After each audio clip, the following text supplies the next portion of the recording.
Learn how you can find the best credit card rewards and travel hack so you can save significant money while enjoying a fantastic and memorable family vacation. Welcome to Simplify and Enjoy, the podcast and community focused on helping families have less stress and more options through minimalism and financial independence. I'm your host, Elle Martinez. This podcast is sponsored by Coastal Credit Union. Coastal's mission is to help you live a better life by offering you a better way to bank.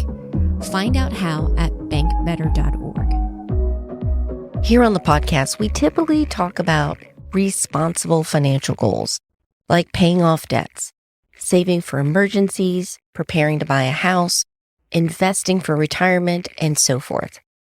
Those are wonderful things to take care of, but money can also be used for fun things as well, including travel. Look, these past 2 years have been stressful for so many families, us included. I understand that many of us would literally like to get away from it all. TripAdvisor did a survey at the beginning of the year to see how people are planning to travel. And it's pretty interesting. Did you know that about 29% of Americans who traveled for pleasure in 2019 said it's even more important now than before the pandemic to splurge on a big trip? 41% of Americans said that traveling to a destination that they've never been to has also now become more important to them. And when deciding on which destinations to go, when those surveyed mentioned the most important considerations they had, they listed getting immersive by seeing new places, having new experiences, and learning about history and culture.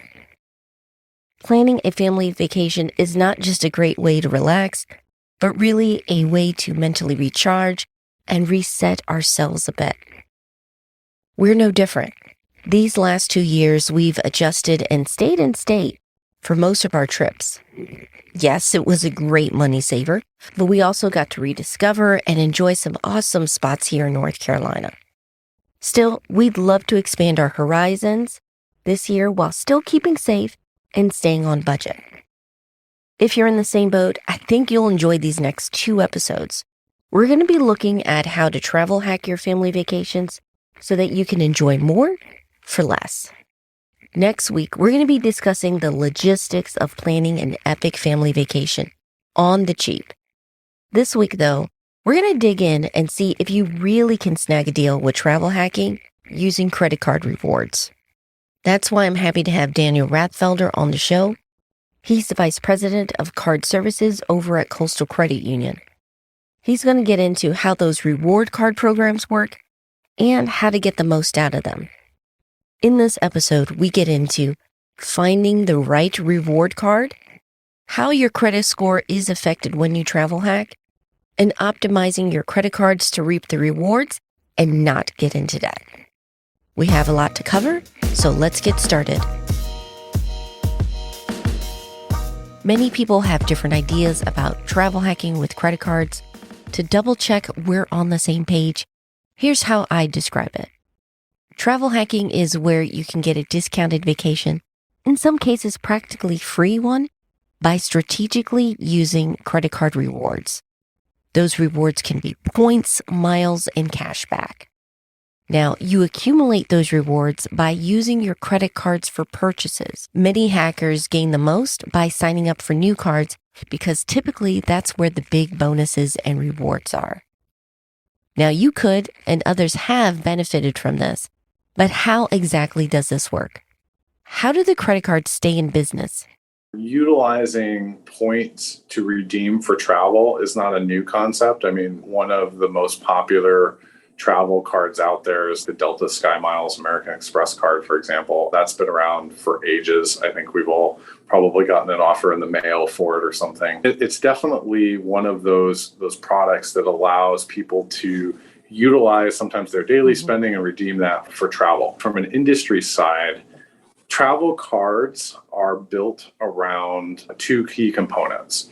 Okay. One is high interchange on travel merchant categories. So if you're using your card at, say, a Delta Airlines or a Southwest or Spirit or whatever, those particular vendors pay a higher interchange percentage on that transaction. I'm just going to make a round number, 2.5%.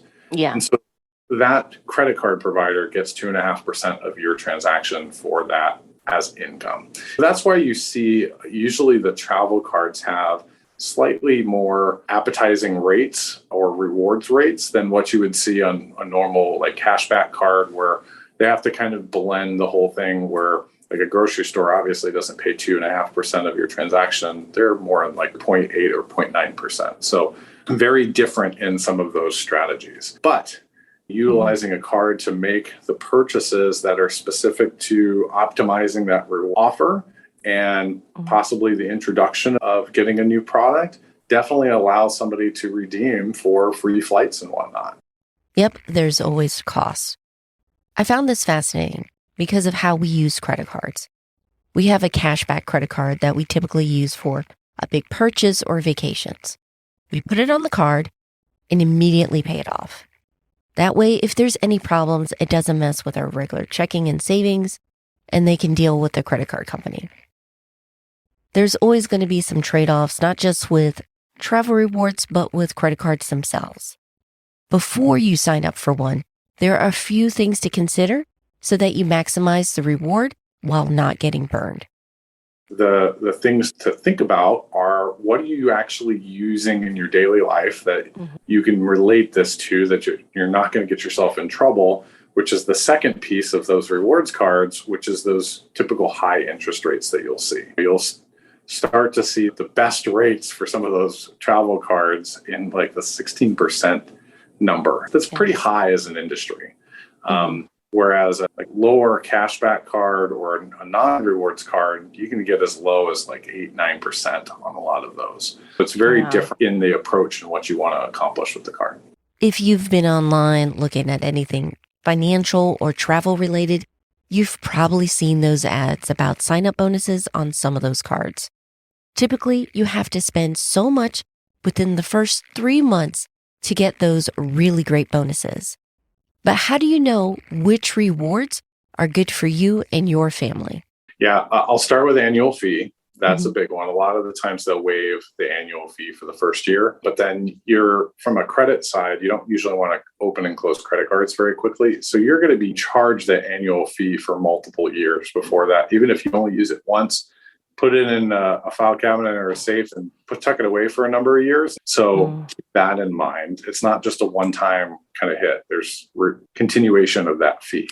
The bonus stuff is great, but a lot of the time, and what we study in the card industry is how to activate a consumer into a product, because none of it pays for us from an activation side if they're going to use it once and never use it again.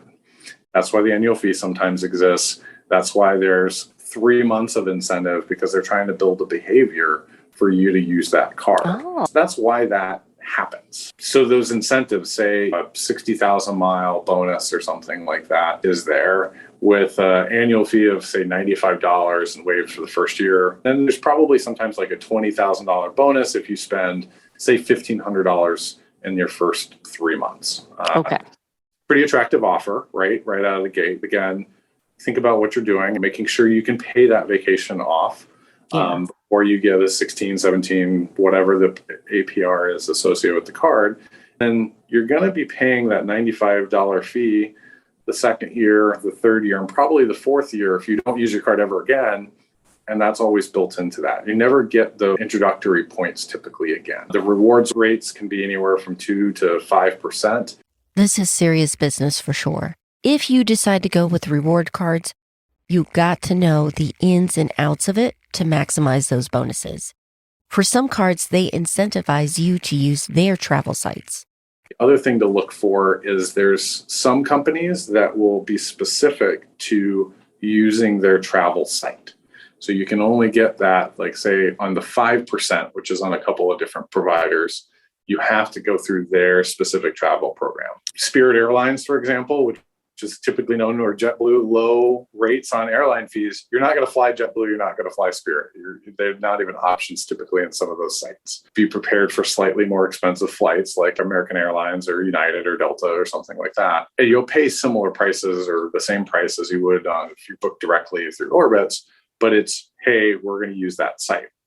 The reason that they do that is they avoid that interchange loop because they don't pay like a Orbitz, for example. They would have to pay a percentage for that interchange fee. If you go direct to a site that's owned by the institution, they don't pay that. They just debit the card. They create a back-end electronic process and say, okay, I'm just money. And they avoid that. That's why those point systems are a little bit higher through those sites. It's probably the personal finance nerd in me, but I was fascinated by how these programs work, especially with the psychology of getting cardholders to develop new habits. There were also a couple other points that caught my attention, like annual fees. I was not aware until digging into it recently how varied and how much it could be between cards. I was speaking with someone who's pretty much a professional travel hacker. Don't worry, you'll hear from him in the next episode. He recommended a card, and the annual fee was just under $400. But it had a ton of bonuses on top of the one we eventually got. Considering how much he and his family traveled compared to how we do it, I can understand why he went for it, and it just didn't work for us on the number side. That's why it's so important for you to sit down and look at the numbers to make sure you understand how you're spending, and that if you're going with a credit card, it aligns with that. Yeah, that's a really good conversation to have and to think about when you're going into what card should I get? How often are you going to use it? If it's kind of a one-time thing a year, like that's how my family operates. We take one nice family vacation a year. That's what we do.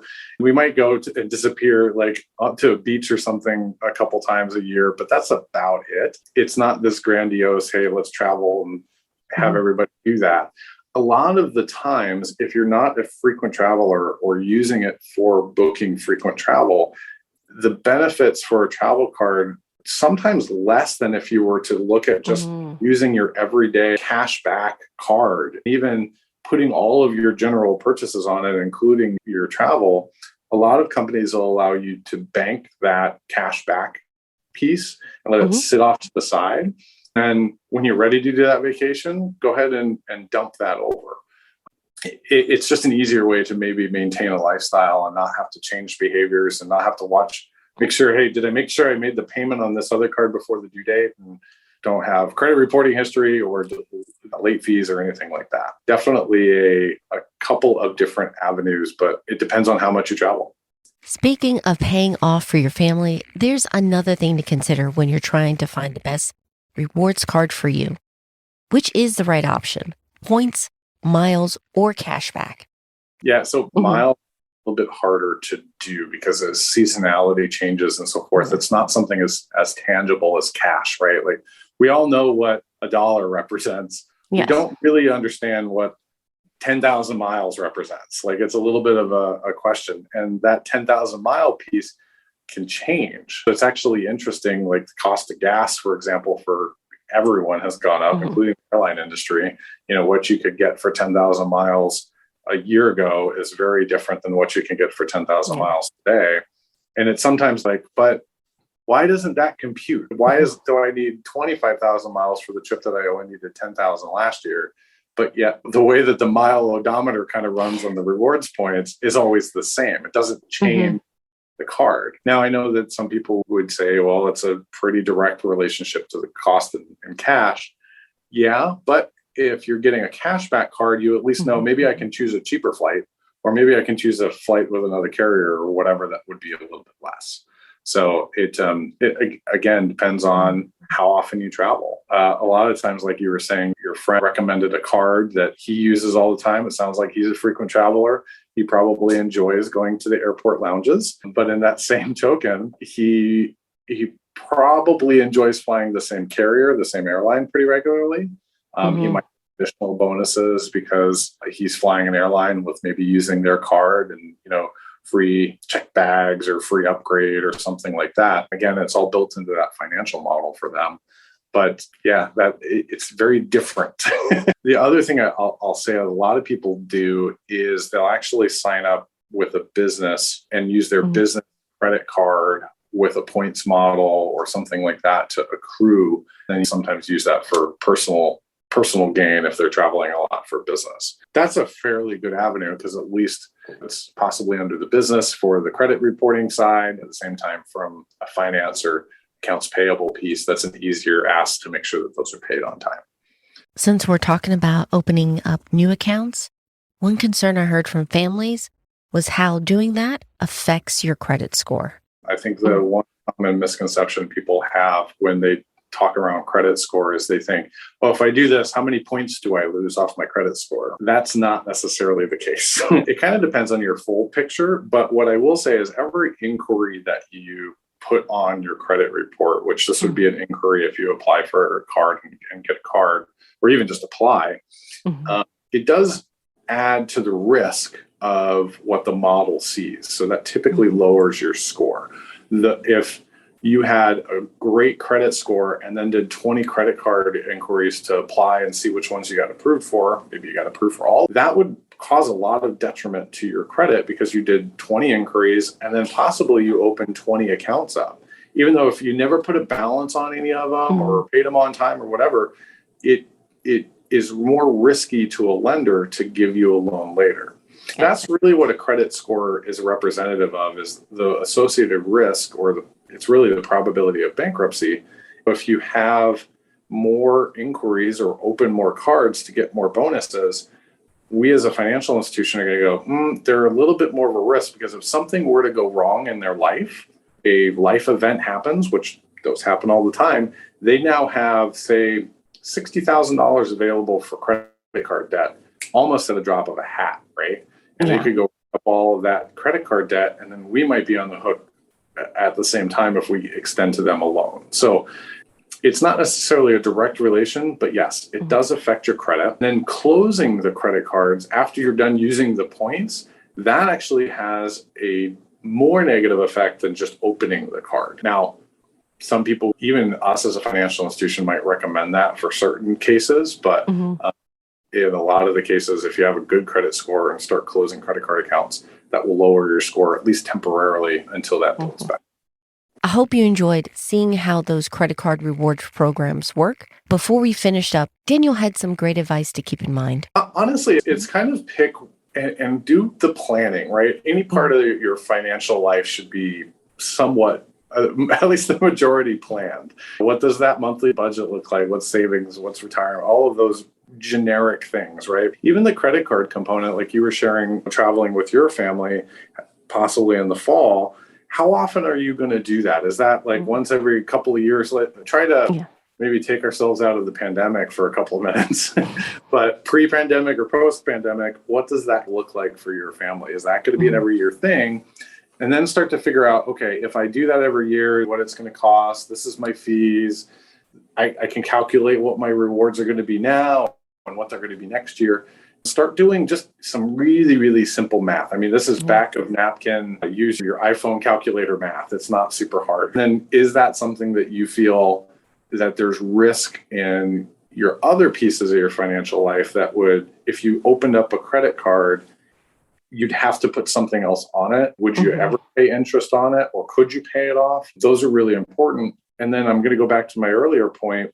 Could you just live with a cashback card? I mean, again, all of these providers, they typically have a cashback card without a travel rewards component to it, that a lot of those don't have annual fees. As a benefit, you would compile and get the cash and use the cash when you're ready for that vacation. If you're like us, you probably have quite a number of accounts between the two of you, including your old 401ks. It can be difficult to stay on top of everything, especially when your old employer switches providers, which is what happened with my husband. Here's where our sponsor, Capitalize, can help. Capitalize helps you find and roll over an old 401k into an IRA of your choice for free. They handle the entire process, And yes, that includes calling your old employer or the 401k provider on your behalf. If you're ready to make managing your old 401ks much easier, find out more at simplifyandenjoy.com/capitalize. Before we wrap up, I want to share some key takeaways I grabbed from my conversation with Daniel. The first is, even though travel hacking can be a way to save money when it's done right, you have to be attentive with your spending. It's never worth the cost of credit card debt. Set up bill pay so you don't carry a balance, and have a system for how you use your credit cards. Whether it's a spreadsheet, app, or program, make sure that you're tracking both your spending and your rewards. The second one is, if you are using credit cards, make sure you review how you're actually spending your money to figure out which card makes the most sense for your situation.